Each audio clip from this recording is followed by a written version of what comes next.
Bonjour Romain Molina. Mais merci pour l'invitation surtout. Alors avant de commencer, j'invite tous nos auditeurs à s'abonner pour ne rien manquer de nos contenus. Alors Romain Molina, vous êtes journaliste d'investigation et l'auteur de plusieurs ouvrages sur les zones d'ombre du football professionnel. Votre dernier ouvrage s'intitule L'industrie du football numéro 3, grosse magouille entre ennemis de la LFP à la FFF en passant par les clubs publiés aux éditions Exuvie. Est-ce qu'un nouvel ouvrage est en travail? Oui, oui, je prépare quelque chose d'un peu plus gai quand même. Je ne fais pas que des magouilles, des abus et autres. Ouais, je prépare quelque chose sur l'autre Coupe du Monde, c'est-à-dire les destins des équipes qui ne vont pas à la Coupe du Monde. Des petits. Ça soit de la Mongolie à l'Afghanistan, au Pakistan, en passant par la Palestine, Turks et Caicos, Anguilla ou la Nouvelle-Calédonie. Donc en mettant en avant le destin de ces joueurs et de ces coachs. Donc voilà. Je suis en train de travailler ça exactement sur l'île Maurice actuellement même. Voilà. Alors pour revenir donc à cette finale de Cannes, hein, qui a opposé le Maroc au Sénégal dimanche dernier, quel regard portez-vous sur ce match spectaculaire au scénario totalement imprévisible? Bon, oui, avec ce qui s'est passé, forcément, et c'est un peu dommage parce qu'on avait quand même une finale qui était haletante, on va dire, avec suspense qui n'avait pas encore de but jusque dans ce fameux temps additionnel, avec quand même quelques arrêts de grande classe, notamment du gardien marocain Bounou, qui est probablement encore une fois, qui a montré que c'était le meilleur gardien africain. Après, ce qui s'est passé, il n'y a pas que simplement le fait de jeu du penalty, le Sénégal qui a mon équipe, certains joueurs qui quittent le terrain avec le sélectionneur, il y a eu tout ce qui s'est passé autour. Déjà eu des bagarres en tribune de presse, il y a eu des mots aussi complètement voilà, plus que déplacés, puisqu'il y a quand même eu un sale nègre qui avait été balancé en tribune de presse. Il y a eu des soucis avec les supporters sénégalais qui ont essayé d'envahir et qui ont essayé de taper les stadiers. Il y a eu ce qui s'est passé avec les ramasseurs de balles. Enfin, il y a eu vraiment, ça a été la débandade. Quoi. L'affaire de la serviette aussi. L'affaire de la serviette avec les ramasseurs. Enfin, je veux dire, il y a eu que des dysfonctionnements, traduisant une grande nervosité, une agressivité aussi. Le pire en plus, c'est qu'il n'y a pas eu d'agressivité entre les joueurs. Normalement, des fois, c'est là. Et c'est ailleurs. Donc c'est ça qui est vraiment dommage parce que, je veux dire, c'était un peu la finale rêvée quand même. On peut dire réellement que c'était les deux meilleures équipes du tournoi, mais on peut dire ce qu'on veut. Globalement, les places, elles étaient méritées. Donc voilà, c'est triste que, indépendamment de ce qui s'est passé sur le terrain, il y ait tout ce qui s'est passé en dehors du terrain qui me paraît encore plus dommageable et triste pour un événement qui aurait dû être une fête exceptionnelle. Comment analysez-vous l'attitude de l'arbitre dans les toutes dernières minutes de la rencontre? Dépassé par les événements, par la pression. C'est pas la première fois dans ce tournoi-là. Alors je tiens à dire que les polémiques d'arbitrage, il y en a dans toutes les compétitions, hein, de l'Euro, la Copa América, Gold Cup, et le pire c'est la Coupe d'Asie. Alors, si vous voulez des polémiques et des affaires, en voulez-vous en voilà. L'Afrique à côté, ce sont des joueurs de bilboquet en comparaison de l'Asie. Euh, Dépassé par les événements parce que est-ce qu'il aurait pu activer certains points de règlement avec la sortie de certains joueurs sénégalais par exemple. Je suis pas arbitre, hein, je pose simplement la question, mais bon, évidemment, après, moi, j'aime pas trop parler à chaque fois de l'arbitrage, etc. Mais on va dire qu'il a été dépassé par les événements sur la fin. Je pense que ça, on peut clairement le dire. Mais le problème, il est pas là. C'est que visiblement, les assesseurs VAR non plus, ça n'a pas été magique. Mais c'est tout le contexte qui est autour qui, je pense, qu'on a vu dans les dernières minutes sur ce pauvre arbitre. Mais encore une fois, ça n'a pas été le seul qui a été dépassé par les événements. La sécurité a été dépassée par les événements. On va dire que les bandes touches à un moment donné aussi, les journalistes. Donc il n'y a pas que l'arbitre qui devrait être pointé du doigt. Je veux dire, au bout d'un moment, quand il y a quasiment des échauffourées en tribune de presse entre journalistes, qu'il y a des supporters qui essaient de rentrer sur le terrain, il y en a qui réussissent, qu'il y a des bagarres, etc., on voit bien que tout le monde a été dépassé par les événements. Et comment se fait-il qu'il y a autant de pression autour de ce match-là? Bon, déjà, il y a une grosse pression politique quand même, hein, comme dans toutes les compétitions, il ne faut pas le nier. Hein. Il y a toujours énormément d'impact.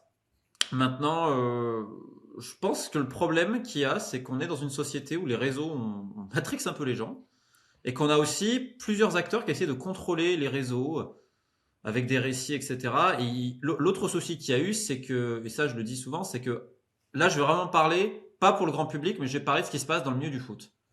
C'est-à-dire que la Confédération africaine de football, qui n'est pas dirigée depuis longtemps, je donne un exemple tout bête, mais le secrétaire général, donc le secrétaire général, réellement c'est lui qui gère, parce que le président n'est jamais là, depuis le 15 octobre, il n'a plus le droit d'exercer.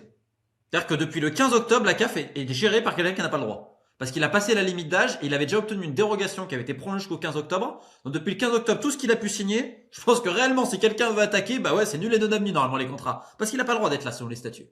Donc vous imaginez qu'on parle d'une organisation continentale les plus puissantes qui est dirigée par quelqu'un qui n'a pas le droit. Sachant qu'il dirige ça, voilà, comme on veut. Par exemple, ils ont nommé un nouveau directeur légal, parce que le dernier a démissionné. Donc ils ont mis le responsable, c'est du bureau du secrétaire général. Normalement, ça doit passer au comité exécutif. Mais à la CAF, on s'en fout. Il y a des textes, mais ça sert à uniquement ceux qui lisent les textes. On ne les applique jamais. C'est-à-dire, bah oui, je vous mets lui, etc. Donc en fait, c'est la kermesse. Il y a des dysfonctionnements qui ont été signalés par des rapports internes depuis des années. On les a publiés dans plusieurs médias, notamment le Guardian. Et ça passe. Je veux dire, ils ont quand même, pour que les gens comprennent, la CAF, pas cette année-là, mais l'autre, ils ont quand même présenté des faux comptes. C'est-à-dire qu'ils ont présenté un bilan financier qui est inexact, d'une quinzaine de millions d'euros de mémoire. Donc je laisse imaginer la gravité. Pourquoi je vous parle de ça? C'est qu'en fait, quand vous avez une confédération qui fait n'importe quoi, qui fait fi de ses textes, qui ne respecte aucune loi, aucun statut, qui a le culot et l'outrecuidance de présenter des faux bilans financiers. Et attendez, le pire dans l'histoire, c'est que le responsable de la commission d'audit de la CAF, qui est un Marocain, Monsieur Zazi, l'avait signalé. Il a fait un rapport en disant, mais en gros, ce que vous avez montré, c'est complètement faux. Donc faut imaginer quand même le niveau de la CAF. C'est-à-dire que même les rapports internes de certains dirigeants disent, mais attendez, ce que l'état-major montre, c'est complètement faux. Donc, pourquoi je vous parle de tout ça? C'est qu'en fait, la CAF n'est pas dirigée et est prompte à toutes les ingérences, parce que la nature a forcément horreur du vide. Oui, à qui profitent ces failles? Et bah en fait, vu que le secrétaire général, il gère donc la CAF, que les quartiers généraux sont au Caire, comme il veut. En gros, il fait ce qu'il veut, avec son petit personnel. Et à côté, on a beaucoup de présidents de fédération qui, eux, sont soumis à certaines influences, notamment du président de la Fédération royale marocaine, Fouzi Legja. Donc, il y a eu d'autres lobbying. Le lobbying égyptien est toujours très fort, parce que, pareil, Abou Riba, qui est un Égyptien qui a été élu au conseil de la FIFA, on a changé les statuts spécialement pour qu'il puisse se présenter en repoussant la limite d'âge. En fait, il y a que des trucs de lobbying comme ça. Le Rwanda a un énorme lobbying aussi, et le Maroc également à travers son président Fouzi Legja. Ce qui fait qu'en fait, il y a une politisation voulue par la FIFA, parce que je rappelle que le président de la FIFA, il ne rencontre plus le président de fédération, il va directement voir les chefs d'État. Voir la politisation également avec Donald Trump, etc. Ça, au niveau international. Donc en fait, on a une politisation qui a été voulue, et donc évidemment, le président de la fédération marocaine s'est installé dedans. Et ce qui s'est passé 2 jours avant la finale, pour montrer un peu l'attention, il y avait une réunion du comité exécutif et ensuite de l'assemblée générale, c'est-à-dire que tous les présidents de fédération étaient là. Et le président de la fédération du Nigeria a alpagué le président de la CAF, Patrice Motsepe, en disant que bon, cette canne-là, il y a des soucis au niveau de la désignation des arbitres, etc., qu'il y a de la triche, que c'est pas normal, qu'en gros, c'est unfair, comme il a dit. C'est pas juste. Et au sortir de cette réunion, Fouzi Legja, le président de la Fédération royale marocaine, est allé le voir, en brandissant le doigt. Ingrat, fils de, donc visiblement, la maman de ce président n'aurait pas fait que des choses très morales. Tu vas voir ce qui va t'arriver, avec tout ce que j'ai fait pour toi. Et il y a une bousculade. Et le problème, c'est que normalement, ce comportement, qui est quand même complètement déplacé, ben, il n'y a aucune sanction. Par contre, il traduit déjà une nervosité, une certaine agressivité, sachant qu'il est coutumier du fait, ce n'est pas la première fois qu'il a des mots complètement déplacés et injurieux envers des officiels de la CAF ou d'autres personnes. Et en fait, bah, tout le monde a été choqué qu'il n'y ait pas eu de sanction, rien. Et donc, ce qui montre quand même une certaine nervosité, 48 heures avant la finale, c'est déjà le président de la fédération se permet d'aller insulter un de ses confrères de la sorte en le menaçant presque, devant témoins. Et encore une fois, malheureusement, je le répète, ce n'est pas la première fois que c'est arrivé. Donc en fait, on avait toute cette ambiance-là psychédélique, parce qu'aussi, et ça c'est triste, il y a beaucoup de gens qui après ont accusé le Maroc de tout et n'importe quoi. Donc en fait, il y avait cette ambiance complètement paranoïaque, mais cette ambiance paranoïaque, elle vient d'une chose, c'est qu'à un moment donné, par exemple, prenez les désignations d'arbitres, il y a eu des changements. Elle se base sur un fond de vrai, et après elle est extrapolée, vous vous rendez compte qu'il y a des gens, et moi ça m'a vraiment choqué, il y a un pauvre journaliste malien qui est décédé durant cette CAN. Il y a des gens qui ont essayé d'attribuer ça comme c'était un assassinat. Je connais des gens qui étaient sur son lit de mort, qui étaient là, qui veillaient sur lui les jours avant parce qu'il était malade. Et il y a des gens qui ont essayé de faire croire que le Maroc avait quelque chose à voir dessus. Mais il faut vraiment être immonde. Je veux dire, cette pauvre personne, Dieu ait son âme, est décédée, et on a essayé de faire croire que c'était un assassinat, alors qu'il était simplement malade. Vous imaginez à quel point ensuite, ça pour moi c'est la chose la plus abominable. Et donc on avait toute cette ambiance, et après on accusait le Maroc de tout et n'importe quoi. C'est ce que je répète. Nier l'influence du président de la Fédération marocaine au sein de la CAF, c'est nier la réalité. Maintenant, croire que le Maroc achète tout, machin comme ça, etc., c'est aussi une énorme connerie. Ça, à un moment donné, c'est ce que j'essaye de dire. Est-ce qu'à un moment donné, il y a eu des influences pour changer des arbitres? Oui. Désignation parce que ça n'allait pas, etc. Est-ce que ça veut dire que les matchs sont achetés? Non. Comment sont désignés les arbitres? Alors l'été dernier, comment ça s'est passé? En gros, il y a une commission des arbitres à la CAF qui était dirigée par un Ivoirien. Or, suite à la CAN féminine au Maroc, perdue par les Lions en finale face au Nigeria, je crois, le président de la Fédération royale marocaine explose, il rentre dans le terrain, alors je vous passe les mots, il est même calmé par le président de la FIFA, et ce qui se dit à la CAF, c'est qu'en gros, c'est lui qui va influer, Et donc, on a sauté quand même le président de la commission des arbitres de la CAF. C'est-à-dire qu'on l'a changé parce que le président de la fédération marocaine n'était pas très content. Ça vous montre l'influence. Donc en fait, ça a déstabilisé la commission de l'arbitrage. Ils ont mis une autre personne. Cette personne-là, visiblement, ça a pas trop. Donc il y a un ancien arbitre camerounais, Alioum Sidi, qui est venu, qui influe aussi sur les désignations, sachant qu'à sein même de la commission, il y avait une rivalité entre les arbitres d'Afrique du Nord et ceux subsahariennes, parce que forcément, il y a eu trop d'ingérence de tout le monde a voulu s'y mettre. Vous vous rendez compte qu'avant les huitièmes de finale, 6 équipes sur 8, non, c'était avant l'écart, donc c'était avant l'écart ce que je dis. C'était avant l'écart, c'était avant l'écart, excusez-moi. Donc 6 équipes sur 8 ont porté réclamation justement sur les désignations d'arbitres parce qu'elles étaient trop tardives, parce qu'il y avait quelque chose qui allait pas et tout. Et donc il y a eu des changements, pas que sur le Maroc d'ailleurs. Donc au bout d'un moment, on peut que dire que c'est le cirque. Et pourquoi il y a ce cirque?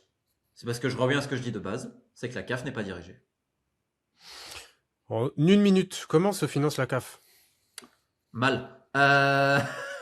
Donc il y a des contrats de sponsors, sachant qu'auparavant la CAF était indépendante financièrement du temps où elle avait signé des gros contrats avec Lagardère et Total notamment, et elle organisait la Coupe d'Afrique des Nations tous les 2 ans. Autant la Coupe d'Afrique des Nations, ça coûte énormément d'argent aux pays hôtes parce que il y a toujours les gens qui vont montrer des PDF, des PowerPoint. Ah oui, ça rapporte de l'argent. Non. Non, ça rapporte pas de l'argent, ça crée même de l'inflation un petit peu. Voir si c'est passé un petit peu en Côte d'Ivoire après.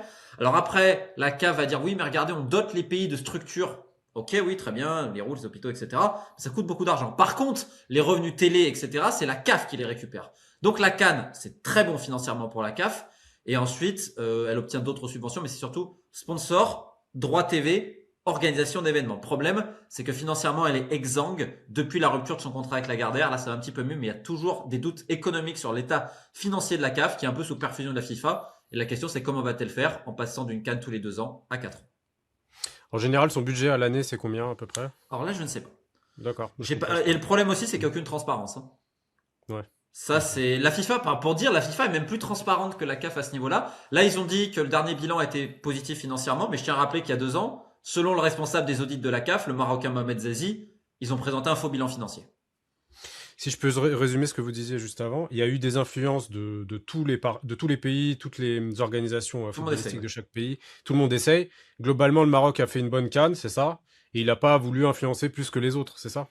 Le Maroc, c'est le pays qui a le plus d'influence sur les présidents de fédérations en Afrique parce qu'en fait, il y a beaucoup de fédérations africaines qui n'ont pas de stade homologué, donc en fait, ils vont jouer au Maroc, etc.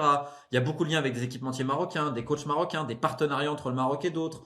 Par exemple, le Maroc a financé, je crois, pour 100 000 ou 150 000 dollars, quelque chose à la fédération de Djibouti. Alors, au nom de quoi, je ne sais pas, mais il y a plein de choses comme ça. Le Maroc a une influence colossale et ça a été vécu comme une victoire diplomatique. Lorsque le Sud-Africain Patrice Motsepe accède à la CAF, bon, il était président tout seul parce qu'il y avait pas, on avait éliminé tous les opposants, on leur a donné des postes ailleurs. Et ben, il y a un amendement qui est immédiatement voté expliquant que si vous n'êtes pas membre de l'ONU, vous ne pourrez plus devenir membre CAF. Alors c'est triste pour Zanzibar, mais le Maroc a vu ça comme une victoire parce qu'en fait ça a été une manière de bloquer une potentielle accession un jour au Sahara, qui est d'ailleurs membre CONIFA et pas CAF. Donc ça a été vécu comme une victoire. Et ce qui est ironique, c'est que ça a été voté sous un président sud-africain lorsqu'on connaît la position sud-africaine sur le sujet. Et donc ça montre, parce que ça a été voté à l'immense majorité, ça a été un succès terrible pour le président de la Fédération royale marocaine, Fouzi Lekja, ce qui a montré son influence et le soft power marocain au niveau des présidents de fédération africaine. Je vous donne juste un exemple pour montrer l'influence marocaine. Le président de la Fédération sénégalaise de football a été élu il y a quelques mois, après une élection marquée par des achats de votes, contestations, qu'on a documentées, et qui ont d'ailleurs fait l'objet de poursuites. Je crois qu'il y aura bientôt une affaire au tribunal arbitral du sport à ce sujet. Son principal opposant étant parti au milieu de la nuit, parce que ça a duré toute la nuit, enfin c'était n'importe quoi. Le premier voyage officiel qu'il fait, immédiatement, il se rend où? Il se rend au Maroc, pour obtenir l'approbation marocaine. Donc c'est pour ça que je rigole aujourd'hui, quand j'entends qu'il y aurait un complot Maroc contre le Sénégal, sachant que le président de la fédération sénégalaise, pour trouver son approbation après cette élection très folklorique, est allé tout de suite demander ça au Maroc. C'est ironique quand même. Vous parlez du Maroc, mais depuis 20 ans, le Maroc ne dominait pas le football africain pourtant. Bah alors sportivement, Vous depuis parlez d'une quelques influence importante, mais sur le plan sportif, il ne dominait pas depuis. Ça fait Ah ben peu de temps depuis qu'il quelques domine. années, il y a quand même des résultats exceptionnels. La victoire en Ouais. Coupe du Monde U20, les féminines qui ont des résultats incroyables. Les hommes aussi. Alors c'est pas traduit par un succès à la CAN, mais quand même, je veux dire, il y a pas de finalistes. Évidemment, la dernière Coupe du Monde, beaucoup vont se rappeler. Mais surtout, il y a des résultats dans les catégories de jeunes aussi pour le Tchad, le championnat des locaux. Euh, il faut voir les investissements qui ont été faits par l'État. Alors on parle évidemment de l'Académie Mohamed VI, mais moi je tiens à insister sur les pelouses du Botola, du championnat marocain. Alors évidemment, on parlait des stades, ils ont aussi échangé vis-à-vis de l'école des coachs, etc. Il y a plein d'excellentes choses qui sont faites au Maroc. Structurellement, c'est le pays le plus développé footballistiquement d'Afrique. Alors certains vont dire que c'est au détriment des autres disciplines et que peut-être il y avait d'autres choses à faire aussi dans la société marocaine, ça on l'entend évidemment. Mais je veux dire, aujourd'hui, c'est pas comparable. Et on le voit, en fait, ils sont en train de récolter les fruits également de toutes ces stratégies de formation, d'entraîneurs, de métiers liés au football. Ils ont appris beaucoup de gens, ils ont fait venir beaucoup de gens.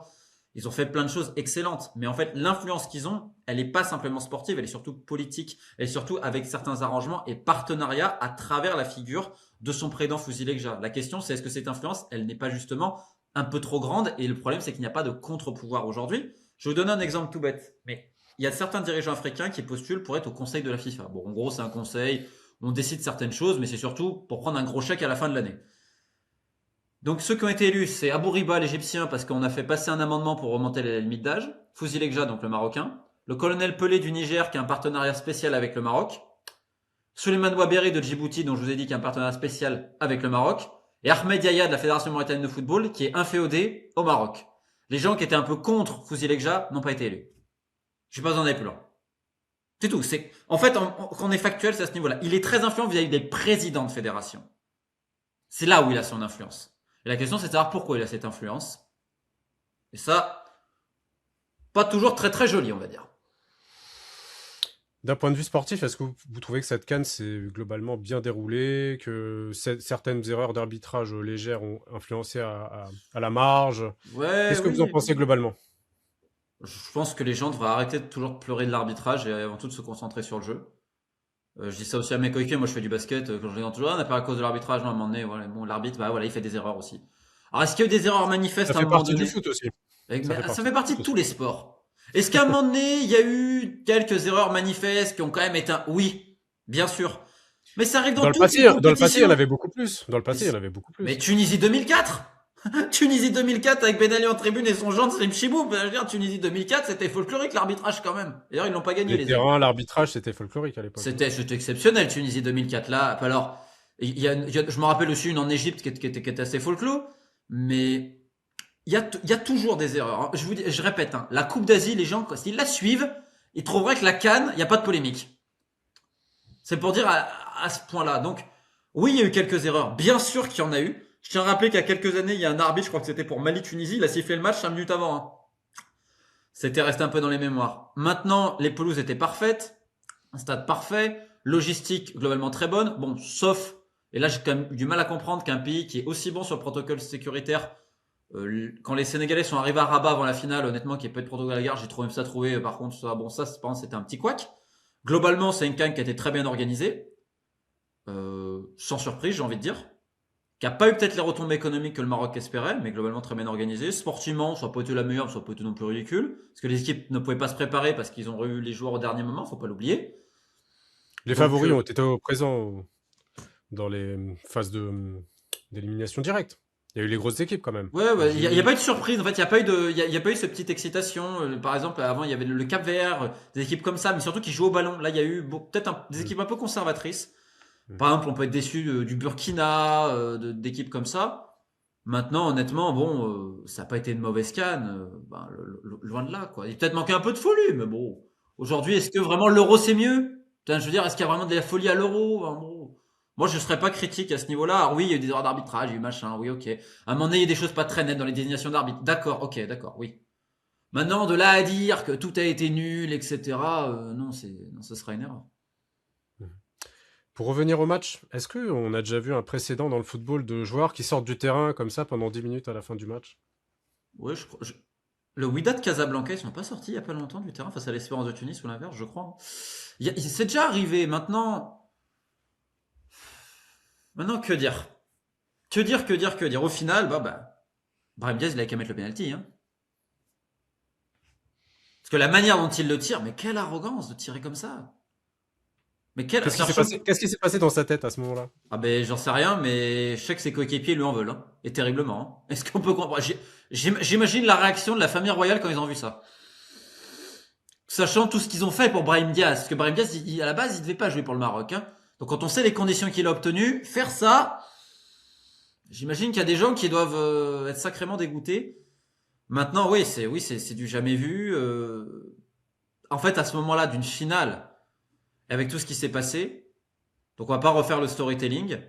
Il s'est passé ce qui s'est passé. Encore une fois, le Maroc avait son destin en main pour gagner cette CAN. Que les gens soient contre ou pour le penalty, il a été sifflé, voilà, c'est comme ça.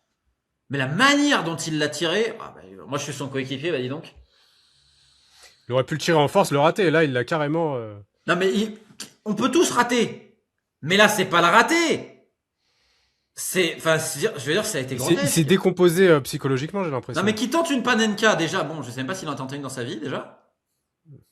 Mais à ce moment du match, avec tout ce qui s'est passé, waouh, je sais même pas si c'était lui le tireur attitré quand il y a une Nesri d'ailleurs sur le terrain.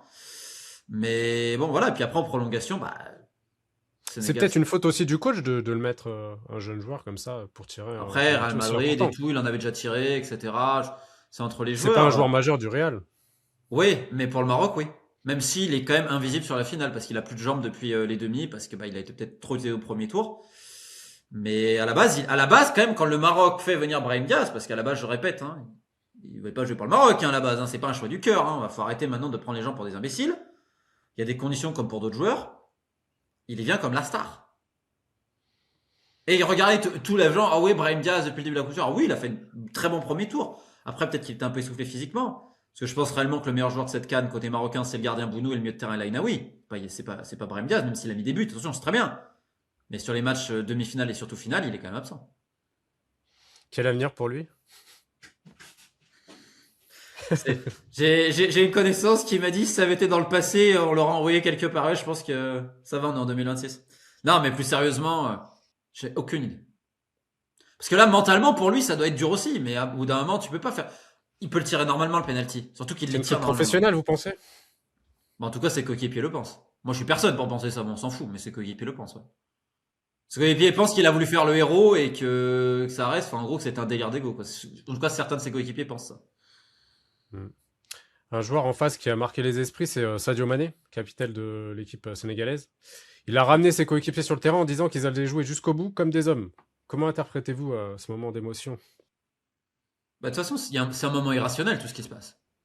Je veux dire, la réaction du coach, je veux dire, tout est irrationnel. Et lui, déjà, il fait un match exemplaire.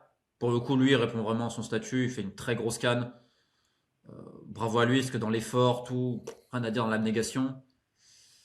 Oui, quelque part, tu vois, ça va rester comme l'image du grand joueur qu'il est.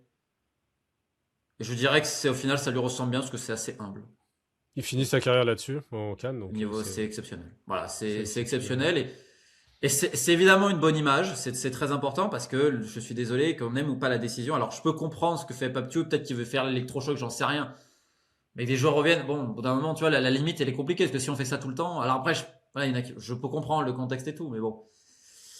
Sadio Mané, ouais, après, faut aussi, bravo au gardien qui plonge pas. Autrement, ça aurait été fini pour le Sénégal non plus. Il y a 15 minutes complètement irrationnelles. Sachant que bon, si on est vraiment taquin, il y a même hors-jeu sur le corner, hein, qui amène le penalty, hein. Donc je veux dire, on est sur une succession de petits détails. Parce qu'encore une fois, l'arbitrage, j'aime pas trop en parler. Le but refusé au Sénégal, alors, il siffle peut-être vite. Ça peut siffler, ça peut ne pas siffler. Genre, c'est limite des deux côtés. Bon. Le penalty, pareil. Le Sénégal, machin. Moi, ce qui me gêne, c'est que je crois qu'il y avait hors-jeu avant sur le corner. Donc, normalement, il n'y aurait pas dû avoir le corner pour le Maroc. Mais encore une fois, ça a été rationnel pour tout le monde. Je veux dire, on parle des joueurs, de la réaction. Moi, j'aimerais parler de tout le monde. Il y a des je sais qu'entre une de presse, il y en a qui ont balancé les sales nègres. Il y a des supporters sénégalais qui ont voulu rentrer, qui ont voulu se battre. Il y a le coup des serviettes. Mais en fait, je crois que ce match-là, il y a une irrationalité de tout le monde. Journalistes, spectateurs, sécurité, bande touche, un moment donné joueurs, corps arbitral, tout le monde. C'est pour ça que j'ai pas envie de montrer une personne plus que l'autre. Comment se fait-il que le foot rend fou à ce point? Vu votre expérience. J'ai l'impression que les gens sont de plus en plus fous et haineux les uns envers les autres aussi. Hein. Alors je sais pas si c'est les réseaux qui aident avec l'anonymat, etc. Je suis quand même sûr dans la réalité c'est moins le cas. Ils expriment leur frustration, vous pensez? Ah, j'en sais rien, mais je pense qu'il y a assez de guerre sur Terre et qu'on trouve le moins d'en faire pour des gens qui courent derrière un ballon. Je me dis que l'être humain, quand même, est sacrément malade. Hein. Genre, il y a assez de guerre sur Terre, on est d'accord. Et des guerres horribles, même dont on parle pas, ce qui se passe en Birmanie et que sais-je encore. Et on voit ça. Ben voilà, je sais, tout ce que l'être humain crée de beau, parce que c'est beau le sport. Je suis désolé, c'est magnifique quelque part. Et même la fierté, tu vois, par exemple, de dire la fierté de Marocain, Français, Sénégalais, ce que tu veux. C'est super. Même de toi, de ton village, de ta région, de ce que tu veux. Et moi, je comprends ce côté-là. Je comprends par exemple que des Marocains sont attaqués le côté national. Je comprends. Mais ça ne veut pas se faire au détriment des autres. Peut-être se dire, et pareil pour tout le monde en fait. Et ça, je trouve ça dommage parce que tout ce qui est beau, tu vois, le côté de fier de ses racines, de sa culture, de tout ce que tu veux, je suis pour mon équipe et tout, ça se transforme en ça. Non, mais franchement, c'est. Alors que ça doit être beau, tu vois, c'est quelque part l'exaltation de deux pays, de plein de choses. On l'a vu quand même, il y a des tensions entre la France et l'Argentine, par exemple. Il y a des propos Mais racistes, il y a bien des sûr qu'il y en a, tensions. mais tu te rends. Mais c'est Le pour foot ça que. rend fou, quoi.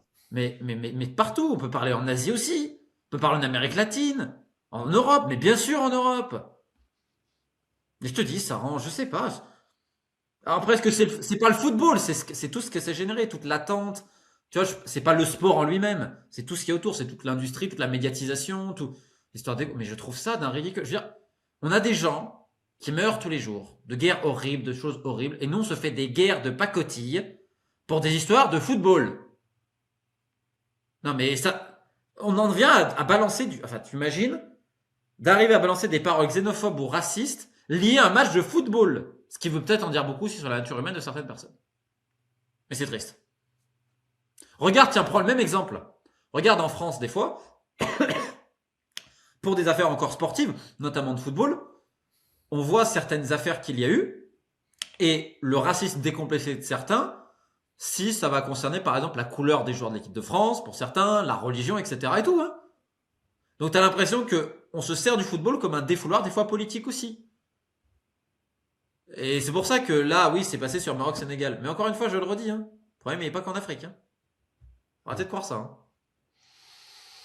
Parler donc du vainqueur, le Sénégal.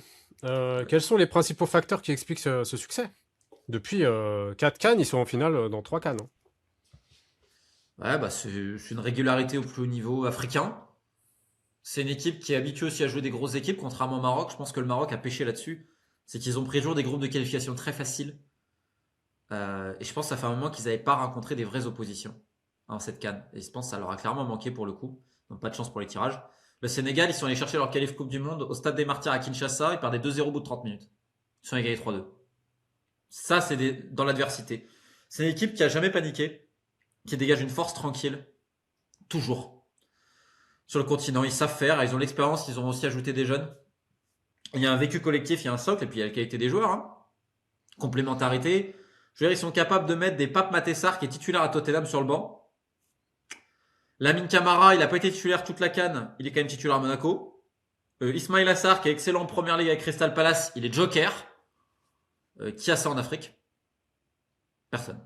Même le Maroc, hein. Ils ont un bon effectif, le Maroc. En fait, ils sont très forts sur certains postes. Et sur d'autres, par exemple, en termes de créativité au milieu, on attendait peut-être plus d'Al-Khanous. Saïbani, bon, c'est pas mal, mais est-ce que c'est du niveau du mieux sénégalais? Parce que le Maroc a été très fort, par exemple, ils ont le meilleur gardien d'Afrique.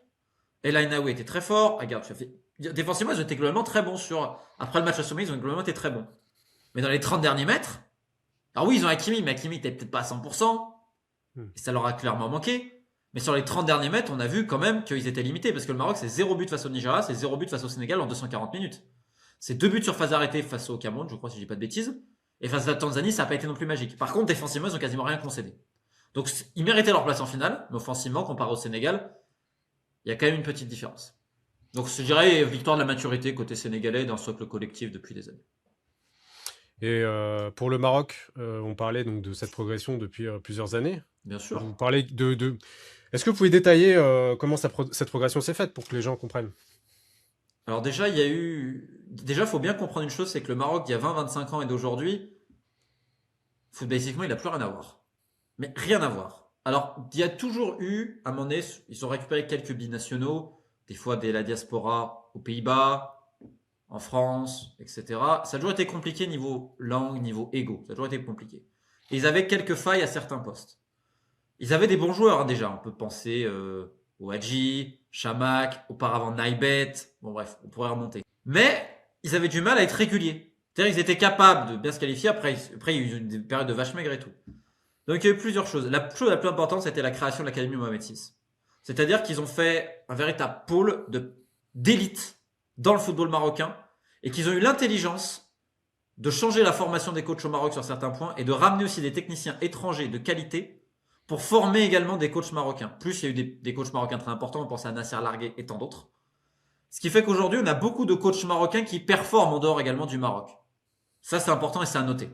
Donc, il y a aussi une évolution des coachs. C'est pas parfait, mais il y a eu cette évolution-là. Ils Donc, l'ont ils ont fondé en créé quelle année? Tu m'as dit quoi? L'académie, ils l'ont fondé en quelle année? Bon, maintenant, je crois qu'elle a quasiment une dizaine d'années. Hein. Dizaine, Ah oui, ok. facile. Hein. Sachant qu'aussi, ils ont changé les pelouses du championnat. Ils ont investi dans les pelouses. Parce que si genre, tu prends la Tunisie aujourd'hui, structurellement, c'est un désastre. La Tunisie, auparavant, c'était ce qui se fait de mieux en Afrique du Nord. Il y a 15 ans. Aujourd'hui, c'est plus le cas. On voit les différences. Notamment structurelles, notamment les pelouses. Donc, il y a les stades, mais plus que les stades, les pelouses. Vraiment, j'insiste là-dessus. Alors, on a mis de l'argent aussi dans certains clubs et tout, mais on a insisté sur la formation, notamment à travers l'académie. Quand les jeunes Marocains sont champions du monde U20 il y a quelques mois, il y a beaucoup de joueurs formés au pays. Et pas qu'à l'académie d'ailleurs. Je crois qu'il y en a au FUS, il y en a toujours au phare, etc. Donc ça, c'est très important. Ça n'empêche pas que certaines gestions de clubs au Maroc, c'est n'importe quoi et ça reste malheureusement n'importe quoi. Ça, c'est un peu triste entre des impayés, etc., trop de joueurs. Mais il y a de plus en plus de gens qui ont le souci de la formation. Et dans le même temps, il y a eu cette recherche de potentiels binationaux. Donc on voit qu'aujourd'hui, c'est quasiment tout le monde fait ça en Afrique. Et le Maroc a réussi quand même, si on regarde l'équipe aujourd'hui, on a des gens qui viennent de la formation locale. On peut penser récemment à Iga Mané. Le pauvre, il s'est blessé, il n'était pas à 100% dans la canne, mais c'est un très très bon joueur. On peut voir certains qui viennent, qui sont nés en Espagne, comme Hakimi, comme Brahim Diaz aussi qui est venu plus tard. Certains qui sont nés en France, d'autres aux Pays-Bas. Et on arrive à faire cohabiter tout ça avec un mélange. Voilà, El Kabi par exemple, je crois que c'est la formation locale. Il y en a plusieurs. Donc en fait, il y a ce mélange-là. Et ça a été assorti, comme je dis, donc politique structurelle.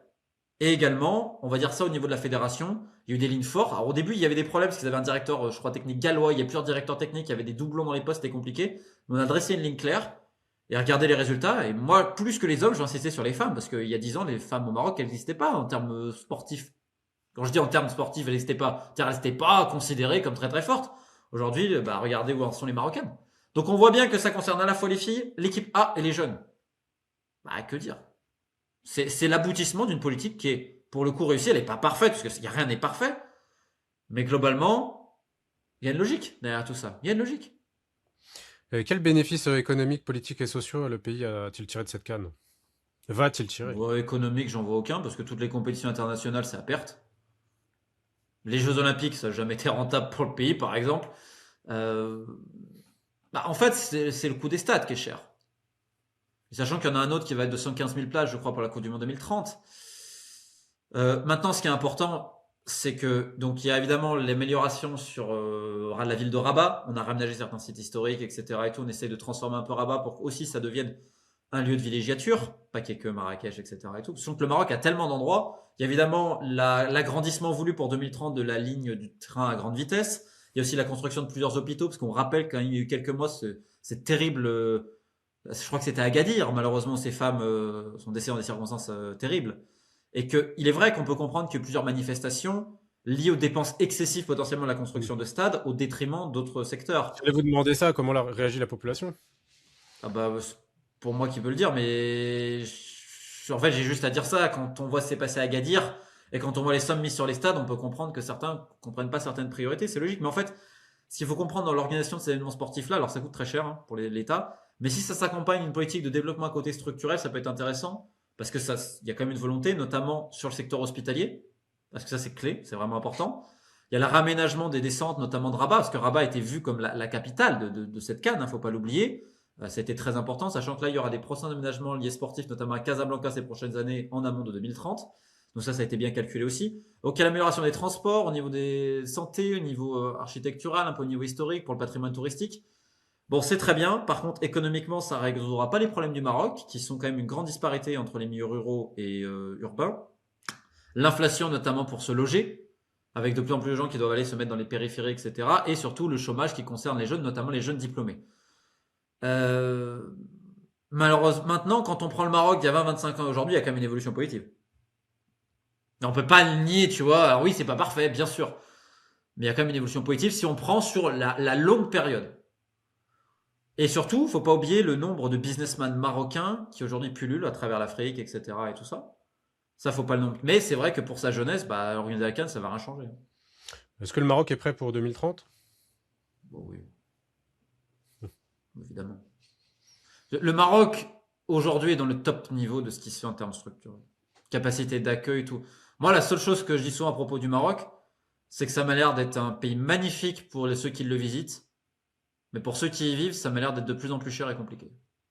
Je trouve qu'il y a une différence quand même et que c'est une excellente carte postale pour l'étranger, mais ça montre quand même, et j'espère que les gens vont se rendre compte qu'avant tout, le Maroc est quand même fait pour les Marocains, non?